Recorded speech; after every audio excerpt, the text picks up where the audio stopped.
I feel so contented and peaceful wearing this girdle. It's almost impossible to take it off.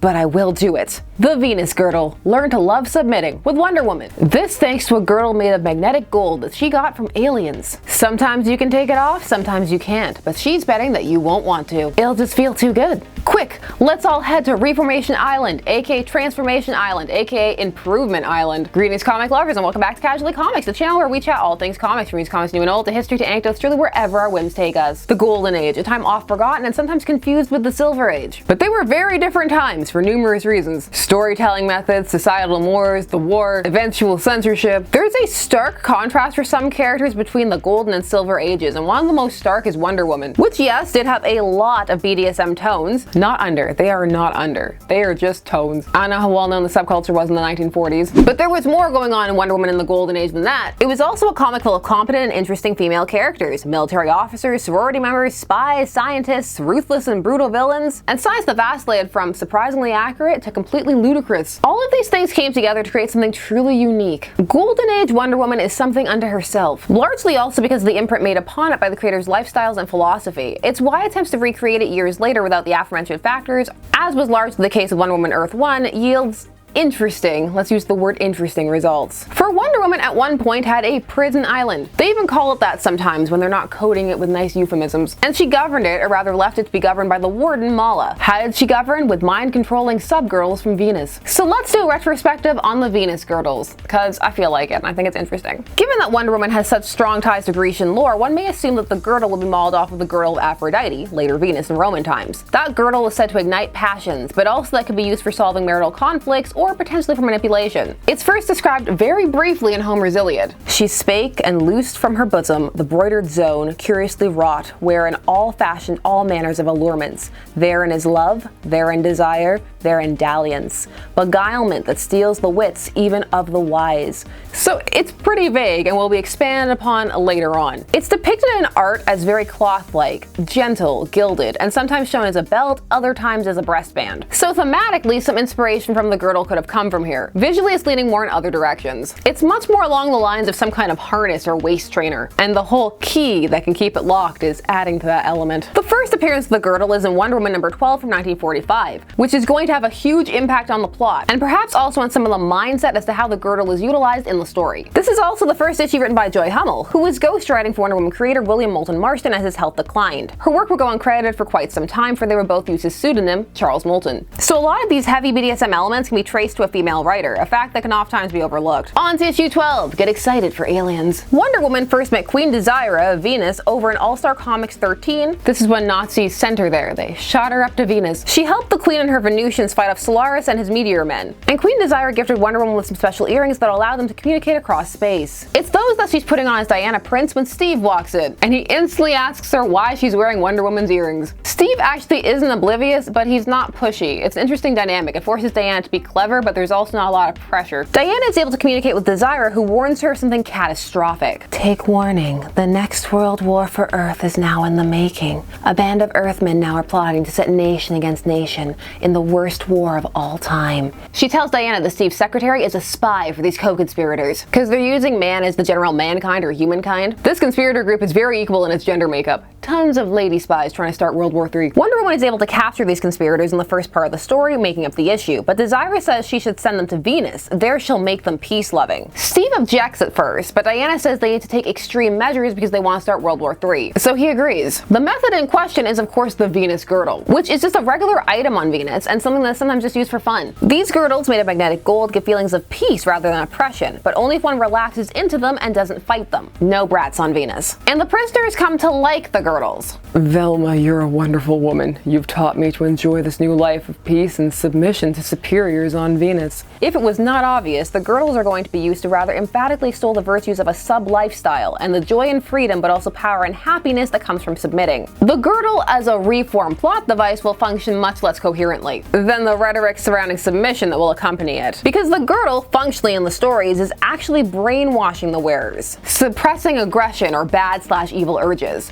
But they can still think them, and they're aware that their mind is being changed. Oft times when the belt is removed, it's just back to instant evil. Though how quickly that happens tends to depend on how bad the person was. Some people end up reforming because of the girdle. This even after they take it off. Forever changed after having learned to submit to loving authority. Velma is one of those people who goes back to full evil after a girdle comes off. Back to war profiteering. The girdle even works on Wonder Woman as well. Issue 12 does actually contain an ethical discussion surrounding the use of the girdles on criminals. We should not put magnetic girdles on these Earth rebels, beloved queen. They compel these prisoners to obey you, but we should teach them to love other people so much they want to be peaceful. But girdles of magnetic gold change every body cell with vitalizing currents and harmonize the brain.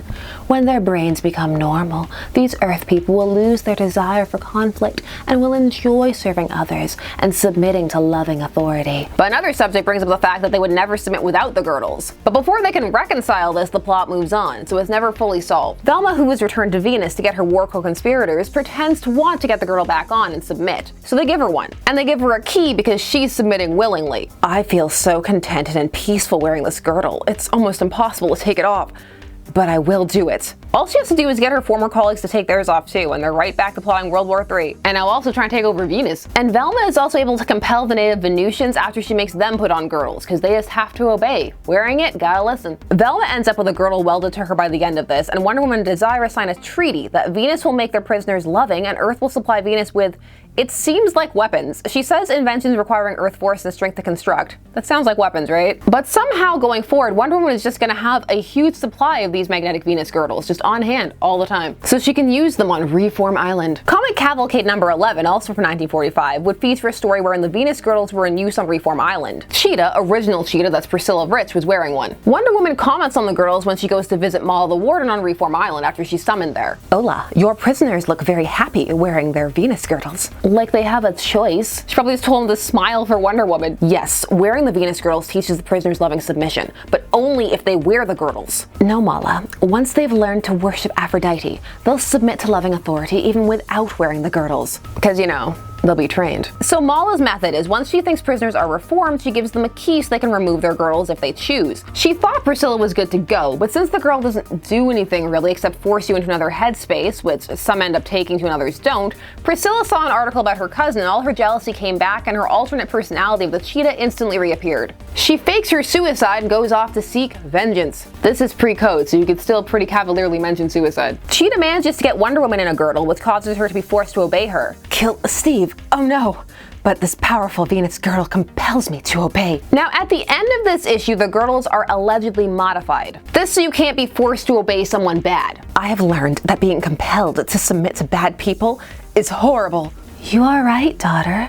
Hereafter my Venus girdle shall compel their wearers to submit only to loving authority. So that's just lies, because when we next see the girl in Wonder Woman number 21, that was the issue we looked at with Queen Atomia, where evil would-be universe conqueror is quite easily able to take control over the rest of the prisoners once she gets her girl off, and she's pretty bad. And that comic is from 1947.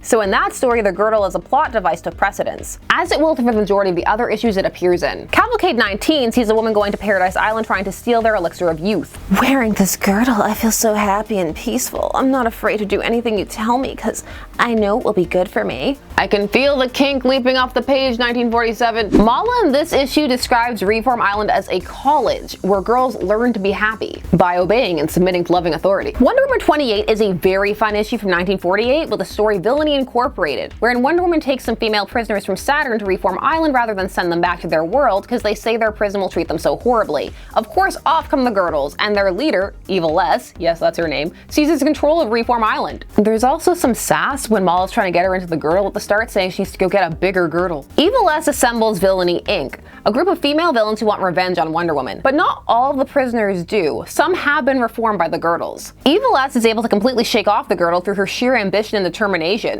Even though she does admit that she does feel happy wearing it, it's just not as important as her other goals. This issue is also interesting because we get to see the mindset of a prisoner who was reformed by the girdle. Without the girdle, I feel dominant, invincible, but I don't feel cruel and wicked as I used to. The Amazons have transformed me. I love Wonder Woman, Queen Hippolyta. So here the concept is the strength and self-will that can be gained through submission, a dominance in being able to relinquish control and later take it back. That's the under-theme. For story theme, it's the belt works. Loyal former prisoners rushing to the aid of Wonder Woman and her mom. I think my favorite Girdle story came from Cavalcade 21 from 1947 in the story The Siege of the Flying Mermaids. This story sees Paula's, the reformed Nazi's daughter Gerda, experimenting on sharks, turning them into mermaids. She's so rebellious, she needs to go to Reform Island to relearn how to obey. She needs to stop doing science experiments turning sharks into mermaids. Her mom told her not to make any more shark people. She really did. Since Gerda goes voluntarily, she can take her girdle on and off. There's this whole sequence where she wants to play a sport how she likes, so she takes the girdle off to play more aggressively, and she ends up getting mud in her face. And this is treated as her being too willful and a reason to obey and wear the girdle. The best part of this story, by far, are the shark maids, who end up being evil because they were once sharks. That's the logic of the time. No need to jump to the shark's defense and start calling them negative shark encounters. They also grow wings, so they can fly, and they go and try and take over Themyscira, or Paradise Island at the time as it was called. But that tale might deserve its own whole episode. It's pretty great. Wonder Woman 33 marks the last Golden Age appearance of the Girdle. This is 1949. Transformation Island, where Amazons transform through discipline and love and mind control, the bad traits of women prisoners. The prisoner who will escape our Girdle this story is called Inventa, and the girl doesn't even faze her. She just makes a key and gets out, feeling joy and feeling free of the urge to submit. Inventa ends up making her way over to Paradise Island with some female prisoners she frees, and trying to dethrone Wonder Woman and her mother through a series of trials. This story would be retold in the Bronze Age in Wonder Woman 207 by Robert Kinnear, but he would for some reason use Marston's pseudonym of Charles Moulton. I mean, he changed so little, it makes sense, but it's kind of odd to attribute it to the original creator when there were some tweaks made and the art style is so different. The girdle would then vanish for some time before making an interesting return. The Venus Girdle as it stood was an interesting item. From a purely plot device perspective, it got repetitive very quickly. The plot went by rote by the end whenever it showed up. At some points it only deserved a few panels showcasing the prisoner getting the girl off somehow. It also was not consistent in its own logic. The whole only submitting to loving authority is thrown right out the window because were that to be the case, none of the following plots would function, because people just wouldn't obey the villains. If you examine it thematically, it's far more interesting. Golden Age Wonder Woman is full of its creator's views on bondage, domination, and submission, with a clear preference towards the submissive lifestyle, extolling the virtues, yes for women, but also for men. And then that is presented and filtered through the lens and stories of Wonder Woman. At other points, it just evolved into pure softcore kink. I'm not afraid to do anything you tell me because I know it will be good for me. I see you. Now, of course, how it's being presented will not be for everyone. And there are discussions to be had about doms and subs and power and dynamics, and views have changed over time where it depends how you practice, but that is not the focus of our discussion. When it pertains to the Venus Girdle, this element is intrinsically tied to it, but also makes it messy. There is a constant battle of theme versus narrative purpose when it comes to the Girdle. Narrative wins out, so that makes the Girdle muddy, hard to grapple with from a moral story perspective. Because you have this device that on the one hand means something else on the outside meta level and undercurrent themes of the story, but in the story, in order for it to function, it is presented as essentially a brainwashing device. In a way, it fits only because it's so tied to the time and overall energy of Wonder Woman at that time. And despite everything going on, it's still painted with this veil of optimism, like it's a positive device, like you're doing good for people. Not just in wiping out their criminal urges, but in the idea that they will feel better for submitting. The Bronze Age story is almost a straight rewrite, and the girl is barely there, just a restraint to be broken out of. But the Girdle gets really messy when transported into a modern context and divorced from the original undercurrents that were so worked into it, or rather those are recontextualized, or they are filtered through another creator with a different perspective. Because Golden Age Wonder Woman is, again, a truly unique experience. It's a viewpoint that cannot be entirely replicated without a pure understanding of all of the different views surrounding the undercurrent themes and that headspace, and some of those were pretty unique even for within that subculture. So with all that said, enter Wonder Woman Earth 1 by Grant Morrison. Earth 1 is a DC imprint that was found in 2009, which is meant to showcase reimagined origins of well-known DC heroes. The name of the imprint is a play on the concept of Earths 1 and 2, the two existing Earths that heralded the start of the multiverse way back in the Silver Age. Though funnily enough back then, the Silver Age heroes, who were in fact the second iteration of heroes, they lived on Earth 1, and it was the Golden Age heroes who lived on Earth 2. This was to cement the idea that the Silver Age Earth and their heroes were the main Earth. The names of what is associated with what can get a bit convoluted because so much tends to be reused. Wonder Woman Earth 1 is a series of graphic novels. Volume 1 was released in 2016, 2 in 2018, and 3 in 2021. So it's been quietly going on. This series began as a retelling of Wonder Woman's origin, but then eventually moved past it. It is heavily influenced by the Golden Age and some from the Silver, but a lot of Golden Age stuff is going to come in here. There are many items and characters at play from from that time. And some are bearing their more classic Golden Age designs, such as Etta Candy,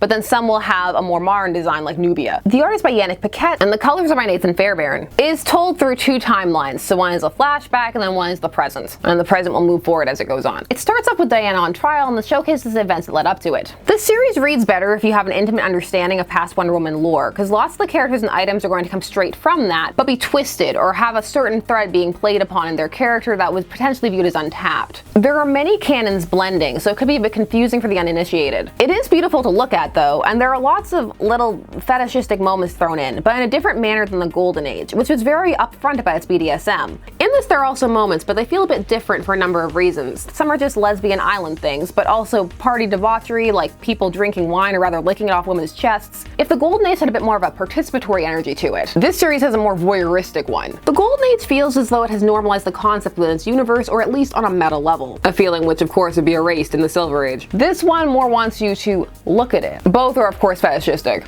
Mileage of course will vary in how exploitative one finds all of this from any era. As for the girl, it features in volume 2 and 3. It's first seen when Paula the Nazi enters the story. She was reformed in the Golden Age, seeing the error of her ways. In this, she is captured by Hippolyta, who yells it's not about her strength, it's about authority, as she puts her down. She then puts the Venus Girl on her, which is illustrated like a cross between its Golden Age rendition and some depictions of the Girl of Myth. She then gives the explanation as to how it works, which is almost verbatim from Queen Desira's back in issue 12 all the way in the Golden Age, about the harmonizing of the cells. But she adds, A dainty thing, is it not? Which adds a whole layer of menace to it. It takes away some of the idea that it's meant to be benevolent, which is how Queen Desira presents it. We have no thought bubbles or narration boxes acting in a similar fashion, so while in the Golden Age you could read what the wearers of the girdle were thinking, here we just bear witness to the transformation as it forces Paula to think differently.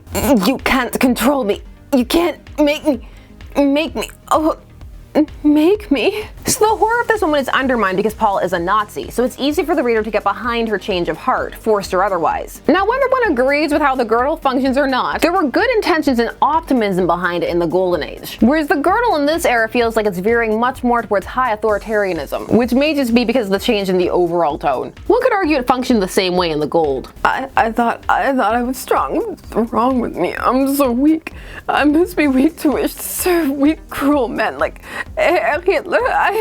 Here there are still some vestiges of the BDSM elements left, but they are conveyed differently. They aren't quite as combined with the other ideas, and they're definitely filtered through a different perspective. If you truly long to be a slave to the ideas of others, well, We can find you a loving mistress to help you explore your ideas in a healthier context. Well, that's not a flattering description of subbing. It's pretty disdainful, actually. And it's not hard to read it that way, especially when you know the original context of the girdle, and again, those vestiges are still there in this version. And if one removes that context entirely, then what we have here is Hippolyta just saying she's sending people to reform islands to become her slaves. Strange vibes. Which Morrison is aware of and was trying to play with. Why yes, I have quotes. Morrison stated, I wasn't so much trying to be timely, it was about trying to honor William Marston's original version and thinking, okay, what would this be like? The Earth One books are very much set in a contemporary believable world, and it was the simplicity about what would happen if Marston's ideas were taken seriously. Those are very strange ideas. You put them in the context of today's politics and gender politics, the whole thing that we're dealing with, and they become quite provocative and quite extreme and strange.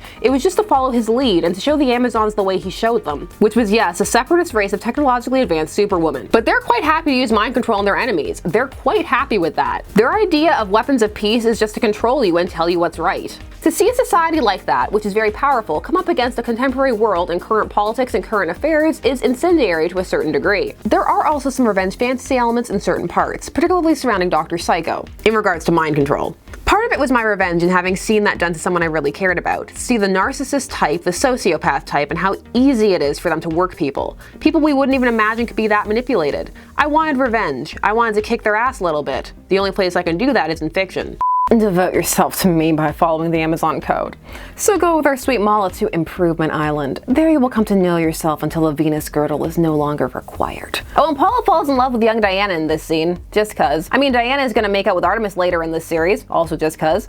Diana sexually assaults Steve when she first meets him, just reaches between his legs and gives a honk. This series is certainly unique. The girdle still doesn't work, despite them leading Paula around on a leash. And she kills Hippolyta by punching right through her. This while she's wearing Hippolyta's special girdle. It's a different one that gives her like super strength and invulnerability, and she's yelling "Uber Fraulein" as she does it. It's said that the Nazi brainwashing was stronger than her girdle brainwashing, but it's okay, Wonder Woman forgives her. All of this is interwoven with the idea of fate and the Greek gods, and why can't Wonder Woman put her lasso around the entire Earth? Here's Dr. Psycho in a ball gag. Rather than the BDSM elements being part of the overall world structure, they just kind of appear. They did that in the Golden Age too, but they found a way to make it a bit more interwoven. Like, why is Etta Candy spanking co-eds? Why? Because she's head of the sorority. It's hazing. Yes, hazing. Queen Desire is introduced in Volume 3, who is presented as Diana's aunt in this, and she talks about how the women are free because the men are subdued and pampered, consumed by their hobbies. There are years between these issues, and the way that gender politics is presented in each issue varies wildly. The last one is certainly the most extreme. There's something about calling a group of people domesticated and trying to frame that in a positive light that makes just strange vibes. Diana is repelled by this at first, and when Dr. Psycho comes up, who's trapped, saying this is what they were afraid of, and then he's electroshocked into submission, she seems to maybe be contemplating the idea that maybe this isn't a great way to go. She's gonna like it by the end. Wonder Woman has to deal with Maxwell Lord in this, who will be representing the patriarchy. Because this story opens with the talk of the death of the patriarchy, which is ultimately achieved by Wonder Woman becoming a dictator and kind of a female darkseid. 500 years ago, when men were burning women at the stake, scientists of Amazonia made contact with the first of a dozen or more parallel universes. We have allies from another Earth, where men are kept as pets. Proton giants and radium girls stand with us. We can read your thoughts and see through your lies. Now you're being ridiculous. We have watched you rape our Mother Earth and make slaves of her children. We can stand aside no more. You will surrender your power and privilege to a superior philosophy. You must come to terms with someone else telling you what to do. In time, perhaps, when you can admit to yourself this is what you always craved. You may earn rewards, but only if you're good. Wonder Woman is an intense dom. So she takes over the world, installs female authorities, and rejects the philosophy of the Big Bang as aggressive and patriarchal, instead embracing the concept of parthenogenesis, which is the spontaneous development of an embryo from an unfertilized egg. She situates this as a flowering and hence an inherently female development, using this to fuel the philosophy that women should dominate the universe. And she creates a daughter for herself. All hail Bondage Wonder Woman, overloader of the earth! Submit to loving authority or be imprisoned. Maybe you'll get some food if you're good. Wonder Woman is love. This series is interesting, that's for sure. The themes blur and change as it goes on. Where it starts is not where it finishes. But we're not here to examine the gender politics of Wonder Woman Earth 1, even though I kind of want to at some point. We're here to talk about the girdle, the Venus Girdle. There it sits, or stands, or rides, time of recording. Rides? Rests. It's certainly an interesting item in Wonder Woman's arsenal, but it is one that can be difficult to wrap one's head around. As a functional tool, it is woefully ineffective. As a metaphor, it is at the mercy of whoever is wielding it, and how they feel about submission versus domination will come through hard if they attempt to play in that space. Golden Age Wonder Woman again. The attempts to replicate will always yield some fascinating results. Some ideas and concepts are easier to pick up and run with than others, and some are so infused with the very essence of their creators' beliefs that it can be difficult to transfer them or transport them without fundamentally altering them. It's hard to bring the same energy. With Golden Age Diana, there's an overall optimism and joy to her. The idea that there is benevolence and good in the world and that people can learn to embrace it. It's a stark difference to, say, the Earth 1 Wonder Woman, who kind of comes across like they had their chance and they chose not to learn. It's our time now. Beat him into submission. Or rather, withhold life-saving drugs. The Krakoa method. Tell me what you think of the girdle and its philosophy. What do you think it's trying to say? How do you feel about its implementation over time? Do you think the Wonder Woman Earth 1 implementation is more appropriate? Do you think it works better as a metaphor or as a straight-up brainwashing device? Or do you think there is a way to fuse them properly? Or in your opinion, has that already happened? Tell me things down below. While you're down there, please do all the YouTube things. Like, share, comment, subscribe, and hit the bell notification so you never miss a vid. Thanks so much for taking some time out of your day spent discussing comics with me. I always appreciate it, and I will see you again soon. Bye-bye.